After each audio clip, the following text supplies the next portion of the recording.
Pour l'histoire d'aujourd'hui, je vais vous inviter au Canada. Par contre, trigger warning oblige, si vous êtes phobique des bois et des grands espaces naturels, cette histoire ne va rien arranger. Comme vous le savez probablement déjà, le Canada est un pays immense avec une densité humaine localisée dans certaines villes, laissant la majorité du territoire inhabité. Bien sûr, ça c'est au grand plaisir des randonneurs et des amoureux de la nature dont je fais partie. Mais sérieux, c'est vraiment un genre de Kinder Surprise permanent. T'as même pas besoin d'aller loin pour découvrir une nouvelle merveille de la nature. Bref, le parc national du nom de la vallée Nahanni se trouve dans les territoires du nord-ouest du pays, et bien que cette zone est connue pour être particulièrement brute et sauvage, la vallée Nahanni, elle l'est encore plus. Cette vallée est entourée de mythes étranges et de mystères, et elle a la réputation redoutable d'être non seulement hantée, mais aussi dangereusement mortelle. Cette vallée sauvage isolée n'est pas seulement inhospitalière en raison de son terrain accidenté, de ses conditions météorologiques extrêmes et de ses prédateurs, mais elle l'est également en raison de circonstances inexpliquées.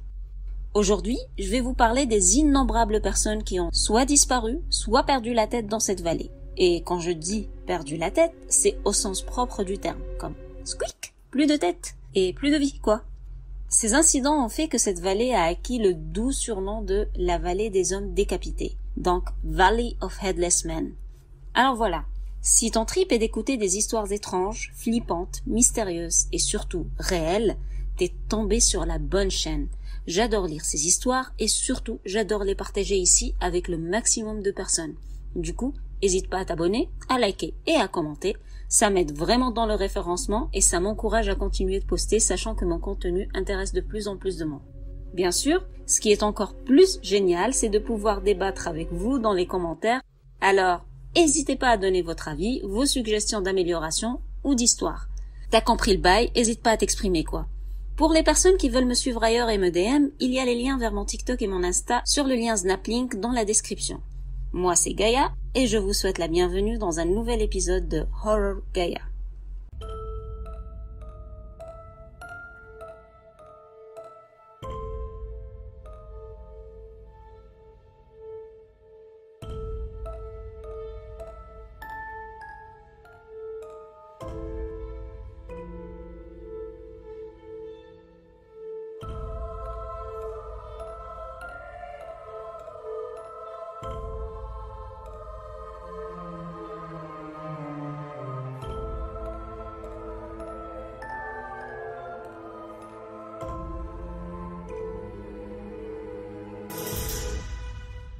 La vallée Nahanni est située dans les territoires du Nord-Ouest, l'un des territoires les plus sauvages et inexplorés du Canada.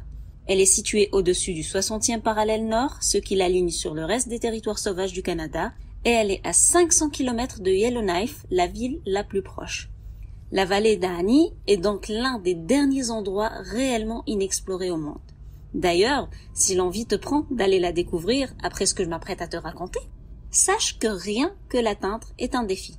Il est difficile d'y accéder et les meilleures voies d'accès actuelles sont soit par les airs, soit en empruntant un fleuve ou pour les plus téméraires en entamant un long voyage terrestre depuis le village abandonné de Tungsten.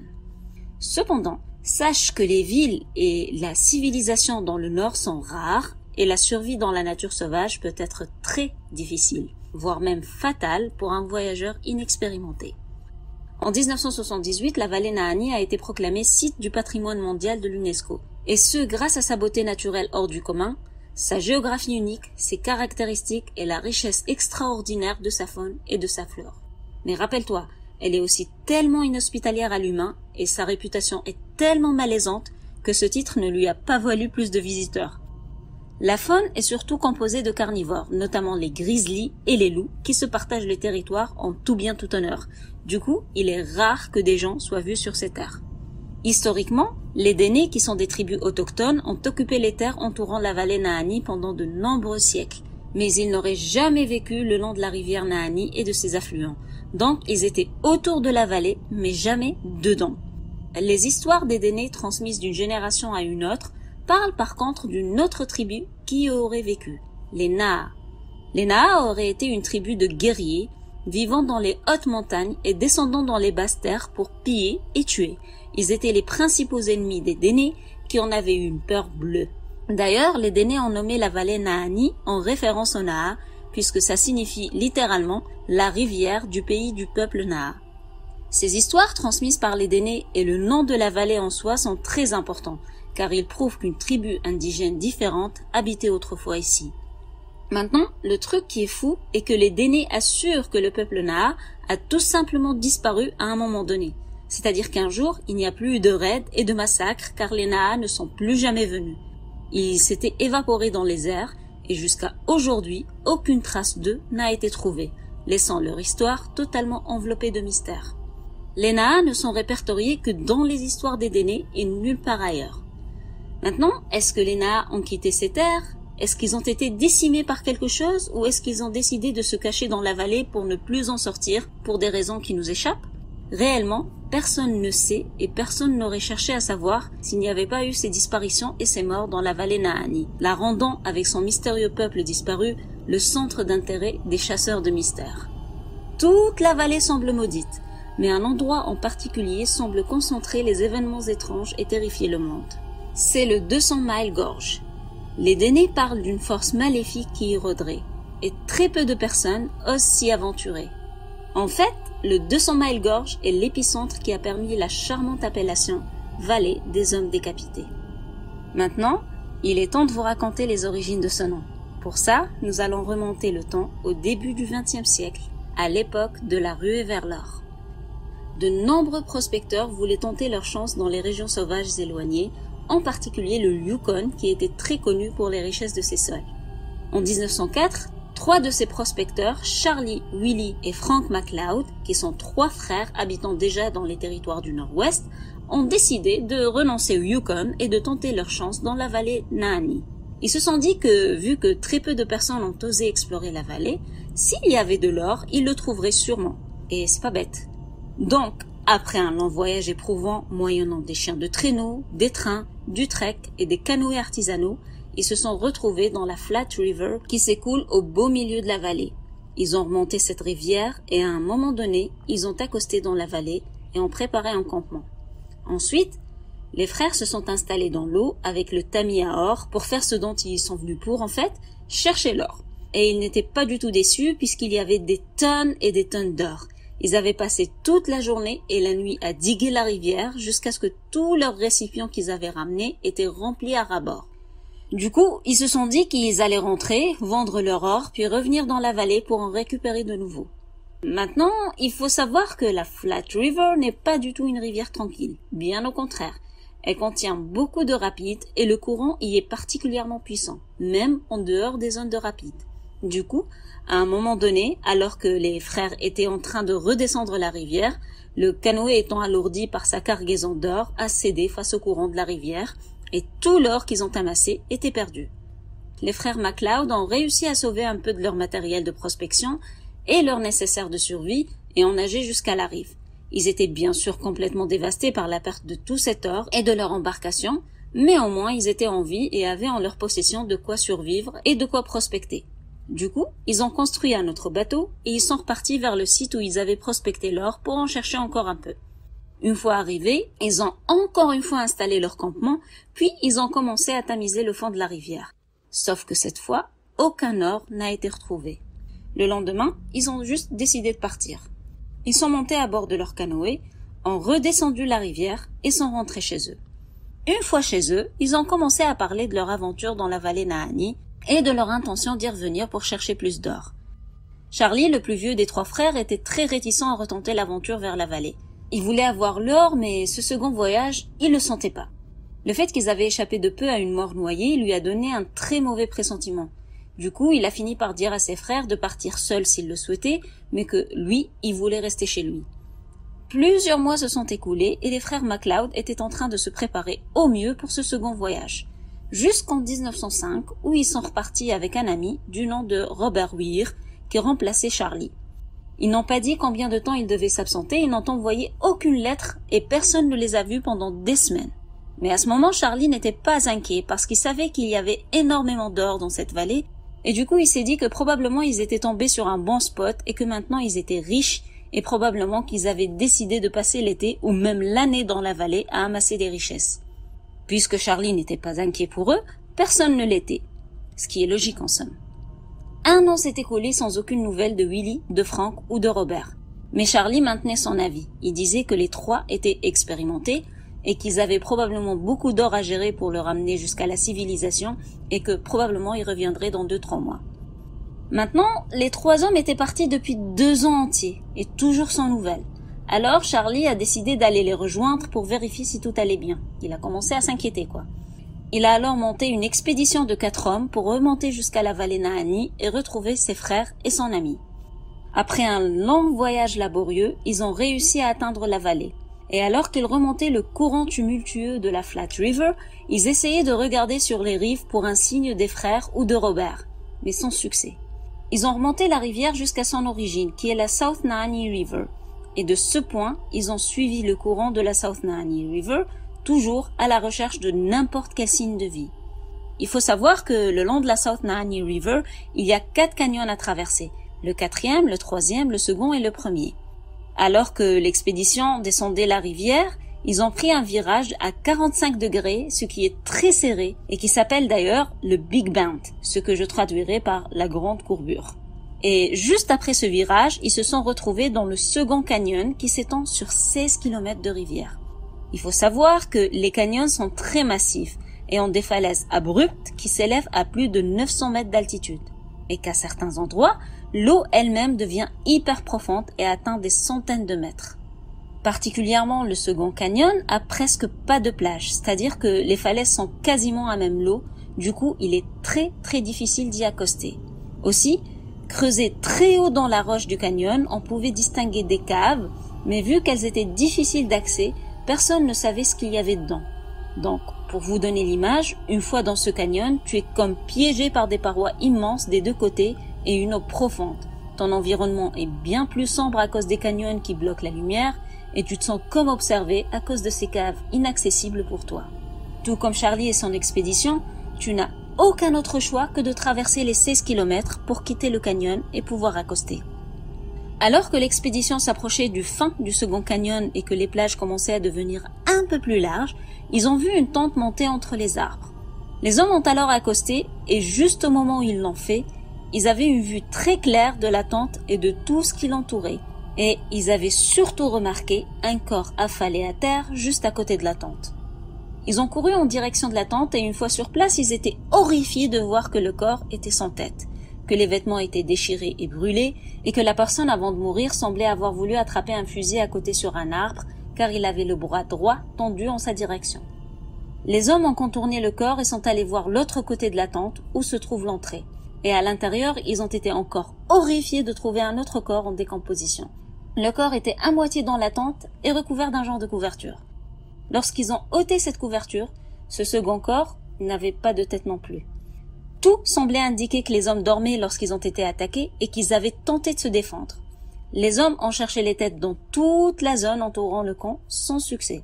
Cependant, les affaires retrouvées dans la tente et sur les victimes ont confirmé qu'il s'agissait bien des 2 frères de Charlie.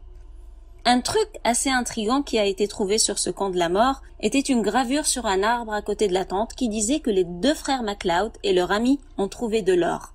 Mais aucun or n'a été trouvé sur le campement ni ailleurs aux alentours. Après cette découverte macabre, Charlie et son expédition ont quitté la vallée et ont contacté les rangers.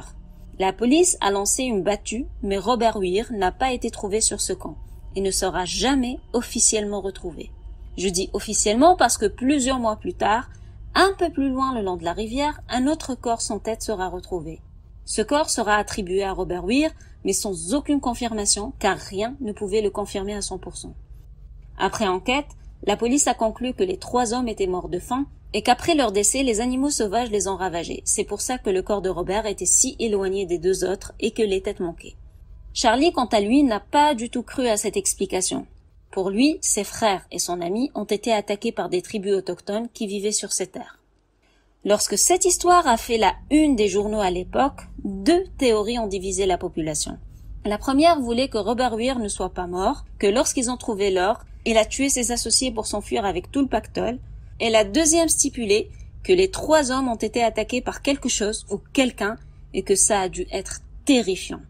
Anyway, le truc sur lequel tout le monde était d'accord était la terreur qu'inspirait la vallée Nahanni et surtout ces 16 kilomètres qui s'étendent le long du second canyon et qui ont été surnommés la vallée des décapités.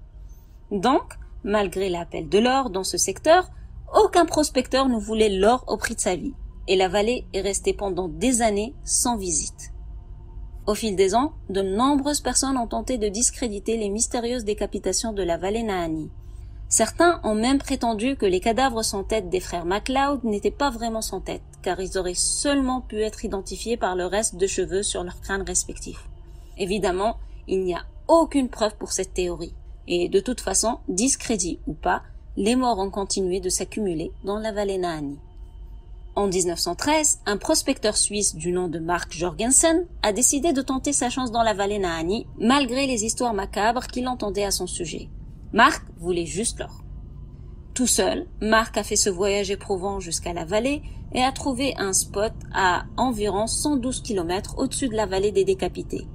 Mark a carrément bâti une petite cabane car il prévoyait passer l'hiver sur place puis aller chercher ses coéquipiers l'été d'après. Une fois installé, il s'est mis à tamiser la rivière et à son bonheur, il en a sorti beaucoup d'or et on le sait parce qu'il a envoyé une lettre à ses coéquipiers leur disant qu'ils étaient devenus riches. Ses amis étaient super contents et avaient hâte de le rejoindre. L'été venu, les hommes tout contents se sont dirigés vers le point de rencontre qu'ils avaient convenu avec Mark, mais ils ne le voyaient nulle part. Ils ont décidé d'attendre quelques jours juste à l'entrée de la vallée, mais toujours pas de Mark en vue. Du coup, ils ont fini par pénétrer dans la vallée, tout seuls, à la recherche de Mark, parce qu'ils s'inquiétaient de ne pas le voir arriver. Les hommes ont réussi à trouver le spot de Mark grâce aux indications qu'il avait écrites dans sa lettre. Ils ont retrouvé ce qui restait de sa cabane, et je dis bien ce qui restait, car elle était brûlée et carrément réduite en cendres. Et étendu sur le sol, juste à côté de la cabane, il y avait un corps calciné et décapité. C'était Mark Jorgensen. Bien sûr, comme pour les frères MacLeod, aucun or n'a été retrouvé dans la cabane, ses environs ou sur la victime, bien qu'il ait assuré être devenu riche grâce à sa prospection. Une enquête a été ouverte mais n'a abouti à rien et aucune connexion n'a été faite avec les 3 hommes décapités dans la région 8 ans auparavant. La police ne voyait aucun lien convaincant malgré toutes les similarités de procédés, d'endroits, etc. Encore une fois, l'affaire a fait la une des journaux et les gens par contre, eux, ont rapidement fait ce lien. Déjà que la vallée jouit d'une réputation flippante, c'était très facile pour le public de tout connecter et de faire des suppositions de créatures, de peuples cannibales mangeurs de têtes ou simplement d'un tueur en série qui se cacherait dans la vallée. 7 ans plus tard, en 1921, malgré les rumeurs maintenant ardentes sur le tueur en série de la vallée Nahanni, John O'Brien et son partenaire ont décidé d'y aller pour prospecter de l'or. L'appel de l'or était trop puissant. Ils ont alors fait le voyage jusqu'à la vallée, installé un camp dans la vallée des décapités, donc dans le second canyon, pas très loin de là où on a retrouvé les corps des MacLeod, et ils se sont mis à tamiser la rivière pour l'or. Ils étaient installés depuis quelques jours, heureux des belles pépites dorées qu'ils ont extraites. Les 2 hommes avaient installé des pièges le long de la rivière et à un moment donné, John était parti les vérifier et devait s'absenter une dizaine de jours. Son partenaire l'attendrait sur le camp et continuerait la prospection. Plus de 10 jours se sont écoulés et John ne revenait pas. Du coup, inquiet, son partenaire a décidé d'aller le retrouver. Il a contacté un autre prospecteur téméraire dans la région et les 2 sont allés chercher John. Ils ont remonté la rivière et ont fini par retrouver John, enfin son corps qui semblait être mort de froid. Pour John, ce qui était intriguant était la position du corps. Il était assis devant un feu de camp éteint, mais qui était évidemment allumé au moment où John était installé vivant. John n'était pas recroquevillé, ni ne semblait avoir mal. Il n'y avait rien qui indiquait qu'il était endolori ou même effrayé. John avait même un paquet d'allumettes dans ses mains, comme s'il était assis à profiter du feu lorsque soudain, quelque chose l'a gelé à mort. Les hommes diront que John semblait avoir été gelé en quelques secondes, comme quand on met un truc dans l'azote liquide pour le cryogéniser, quoi. Encore une fois, l'investigation policière ne sortira avec aucune conclusion, et bien que John ne montrait aucun signe facial, ni dans sa position d'une personne qui souffrirait d'hypothermie avant de mourir, pour eux, pour la police je veux dire, il était mort de froid, point. En 1926, une expédition de chasse campait sur les rivages de la Flat River dans la vallée des Décapités. Une jeune femme du nom de Annie Lafferty faisait partie de cette expédition. Elle avait passé la soirée, tout comme le reste de l'expédition d'ailleurs, à s'amuser, à boire et à profiter du feu de camp et de l'ambiance. Le lendemain au réveil, Annie avait disparu. Ils avaient beau crier son nom et la rechercher dans les alentours, elle n'était trouvable nulle part. Après une recherche de 1 jour, ils ont finalement décidé de quitter la vallée pour avertir la police. De là, une immense battue s'est mise en place, mais toujours pas d'Annie en vue. Plusieurs mois plus tard, Charlie, un homme qui se trouvait pas loin du campement de l'expédition de chasse le soir où Annie avait disparu, avait entendu parler de cette disparition. Il faut savoir que Charlie se trouvait non loin de l'expédition de chasse, mais ne les a pas croisés et ne connaissait pas du tout ses membres, y compris Annie. Bref, lorsqu'il a entendu parler de cette disparition étrange dans la vallée des hommes décapités, il est allé directement voir la police pour leur raconter ce qu'il avait vu ce soir-là, non loin de la Flat River. Charlie raconte que ce soir-là, il dormait juste au bord de la rivière et il pouvait entendre le bruit fait par l'expédition de chasse, et donc il était conscient de leur présence lorsqu'il est allé se coucher.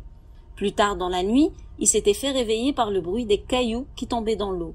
Il a commencé à regarder autour de lui à la lumière de la lune, mais il ne voyait rien. Par contre, il continuait à entendre le bruit des cailloux et a fini par localiser son origine, venant de sa gauche. Charlie commence alors à regarder dans cette direction, et à quelques centaines de mètres de sa position, dans une zone avec quelques arbres éparpillés, donc une zone qui n'est pas très dense, il y avait une femme blanche, totalement nue, qui montait la montagne en courant à 4 pattes. Elle était juste sur le bord de la falaise, et le mouvement de ses pieds et de ses mains faisait donc s'écouler ses cailloux dans l'eau de la rivière. Charlie la regardait galoper jusqu'à ce qu'elle s'arrête et qu'elle se retourne. En voyant sa face au clair de lune, Charlie a été gelé de terreur. Il dit que quelque chose était anormal dans son expression, comme si elle était possédée. Du coup, Charlie a évité de la suivre, et ce, bien qu'il sache qu'elle courait probablement à sa perte. Sa propre vie à lui était clairement plus chère, et c'est complètement compréhensible. La police a pris sa déposition et lui a confirmé que la description de la femme qu'il avait vue correspondait à celle d'Annie. Après la déposition de Charlie, la police a arrêté toutes les recherches sur Annie, puisque plusieurs mois s'étaient écoulés depuis cette nuit fatidique, et donc si Annie était dans la montagne, elle serait déjà probablement morte. En 1927 maintenant, le corps d'un homme surnommé Yukon Fisher a été découvert dans la vallée Nahanni. Il était à la fois hors la loi et prospecteur, et était recherché par la GRC depuis plusieurs années. Il était connu pour posséder une petite fortune en pépites d'or qu'il utilisait pour acheter des marchandises à la frontière. Son corps a été retrouvé sur les rives de Bennett Creek, pas très loin de l'endroit où les dépouilles des frères McLeod ont été découvertes en 1908. La mort de Yukon n'a jamais pu être entièrement expliquée, ni l'origine intarissable des pépites d'or en sa possession.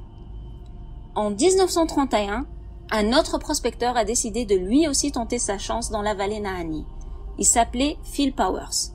Comme ses prédécesseurs, il s'en est allé dans la vallée des décapités, a bâti une cabane sur les rives de Flat River et s'est probablement mis à tamiser l'eau de la rivière. Peu de temps après, ses restes calcinés ont été découverts dans les cendres de ce qui restait de sa cabane. La GRC n'a pas tardé à attribuer sa mort à un tuyau de poêle défectueux, mais leur explication a été démentie à plusieurs reprises par diverses sources. Phil, pour ce que ça vaut, a probablement été assassiné et sa cabane incendiée. Beaucoup d'autres personnes ont tout simplement disparu sans laisser de traces dans la nature sauvage de la vallée Nahanni. En 1936, Joe Mulholland et Bill Epie, qui sont aussi des prospecteurs, voulaient s'aventurer dans la vallée pour tenter leur chance. Malheureusement, ils ont disparu après s'être installés dans la vallée. La GRC les a recherchés mais n'a trouvé que leur cabane réduite en cendres. Joe et Bill n'ont jamais pu être trouvés. L'origine de l'incendie est inconnue et personne ne sait ce qui aurait pu arriver à ces deux hommes ni où ils sont allés. 9 ans plus tard, en 1945, Ernest Savard, encore un prospecteur d'or, s'était aventuré dans la vallée des décapités. Il faut dire qu'à cette époque, l'or était un bon moteur pour braver la mort. Bref, Ernest devait quitter la vallée à un moment donné pour rejoindre ses coéquipiers. Bien sûr, ils s'étaient entendus sur un point de rencontre. Lorsque ses partenaires ne l'ont pas vu débarquer, ils sont partis à sa recherche. Et ils ont fini par le retrouver allongé dans un sac de couchage, mais sans tête. Le corps d'Ernest a été trouvé sur le rivage de la Flat River dans la vallée des décapités. La police a encore une fois fait sa petite enquête et encore une fois la mort a été imputée à un accident. Comme quoi Ernest serait mort de faim ou de froid et qu'après sa mort, les animaux lui ont enlevé sa tête pour la manger. Bien sûr, au moins officiellement, la police n'a fait aucun lien entre l'incident d'Ernest et toutes les autres décapitations mystérieuses qui s'étaient produites dans la vallée. Un an plus tard, encore un prospecteur, du nom de John Patterson, s'est aventuré dans la vallée des décapités. Décidément, face à l'or, ces gens-là ne tiennent pas du tout à leur vie, hein. John a disparu dans la vallée, et malgré les recherches policières, il n'a jamais pu être retrouvé. Durant l'une des dernières nuits que la police a passées à camper le long de la vallée des décapités, quand ils recherchaient John en fait, les agents ont été visités par des membres d'une tribu autochtone qui sont venus les avertir qu'ils avaient vu des créatures blanches rôder tout autour de leur campement cette soirée-là. Ces créatures étaient tantôt dans la forêt, tantôt au bord de la rivière. Avant de repartir, les autochtones ont conseillé aux policiers d'être prudents et d'éviter de se faire voir par ces créatures. Ça aurait été un euphémisme de dire que les policiers étaient terrifiés après cette annonce. Après tout, ils étaient au courant de tous les incidents et de toutes les rumeurs qui circulaient autour de la vallée des décapités. Et ils étaient à cet endroit même pour retrouver une personne qui a disparu dans la vallée. Donc, ce qui est sûr, c'est que personne ne veut être compté comme une nouvelle victime de cet endroit. Et pendant toute la nuit, ils ont écouté terrifiés des hurlements et des cris venant de la forêt. Et bien qu'ils campaient depuis plusieurs nuits au même endroit, c'était bien la première fois qu'ils entendaient ces hurlements et ces cris en particulier. C'était comme si les choses qui rôdaient autour d'eux tentaient intentionnellement de les effrayer. Le lendemain, dès le lever du soleil, ils ont décidé de partir. Le leader de cette expédition aurait dit que ce jour-là, toute la vallée avait une atmosphère sinistre et pesante. Le 15 février 1947, le journal Desert News a publié un article intitulé « Les mythes de la vallée des décapités dissipés ». Pour lui rendre justice, l'auteur de l'article a tenté d'analyser les événements survenus à la vallée Nahanni et de trouver une logique au meurtre. Mais une grande partie de l'article n'était pas fondée et ne relevait que de la conjoncture. Par exemple, l'auteur affirme que les frères MacLeod et Jorgensen ont été assassinés pour leur or. Mais dans les faits, il n'y a rien à ce jour et aucune preuve qui pourrait affirmer ou infirmer cette hypothèse. Après l'incident de John Patterson qui s'était produit en 1946, les incidents dans la vallée sont devenus beaucoup moins nombreux. Probablement parce que beaucoup moins de gens ont continué à s'y aventurer, mais aussi le gouvernement canadien a fermé plusieurs segments du parc de la vallée Nahanni au public et plusieurs de ces segments fermés sont dans et autour de la vallée des décapités. Officiellement, ça aurait été pour protéger la faune et la flore florissante dans ces régions, mais beaucoup de gens pensent que c'est pour protéger les imprudents de la chose qui est tapie et qui est prête à traquer n'importe qui s'aventurerait sur son terrain de chasse. Au bout du compte, jusqu'à aujourd'hui, personne ne peut affirmer ce qui se passe précisément dans la vallée Nahanni. Au moins 44 personnes y ont disparu ou ont été retrouvées mortes et décapitées depuis les frères MacLeod en 1908. Avouez que c'est quand même assez impressionnant comme nombre pour un si petit lopin de terre. C'est-à-dire quand on compare le nombre à la superficie de la zone concernée par les décès et les disparitions, ça reste quand même assez impressionnant. En plus, il y a plusieurs trucs complètement zarbi qui contribuent à cette aura macabre et mystérieuse de la vallée Nahanni. Par exemple, la tribu des Nez, qui depuis des siècles évite la vallée comme la peste, car elle serait hantée par le mal. Le nombre de cavernes qui jonchent les falaises et les souterrains ne font que rajouter un sentiment de malaise et de se sentir invariablement observé, quoi. Alors, selon vous, est-ce qu'il y aurait un genre de cryptide qui s'y vit dans la vallée? Une famille de consanguins bouffeurs de tête comme dans l'histoire réelle qui est derrière le film La colline à des yeux? Ou est-ce que la tribu de Naha n'a pas disparu mais a juste décidé de défendre ses territoires par la terreur, comme ce qui se passe actuellement par exemple avec cette île où habite une tribu cannibale qui bouffe tous les étrangers qui débarquent sur ses rivages? J'ai oublié le nom de la tribu et le nom de l'île du coup. Il y a aussi une autre théorie, c'est qu'il y a quelqu'un qui se cache dans la vallée, tue les prospecteurs et ramasse leur or pour le partager avec la police. De son côté, la police fait dire que c'est juste un accident et basta.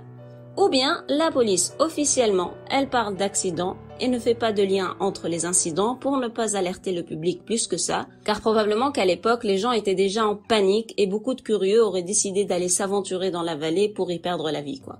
Du coup, la police disait officiellement qu'il n'y avait rien à voir, alors qu'officieusement, ça carburait des théories de tueurs en série, de voleurs et même de bêtes étranges. Dites-moi ce que vous en pensez, en tout cas, c'est un petit peu ma théorie. Alors, j'aimerais bien connaître vos théories dans les commentaires, alors n'hésitez pas à tout me balancer. Quant à moi, je vous souhaite une agréable journée amusez-vous bien en restant prudent et je vous dis à la semaine prochaine. Ciao!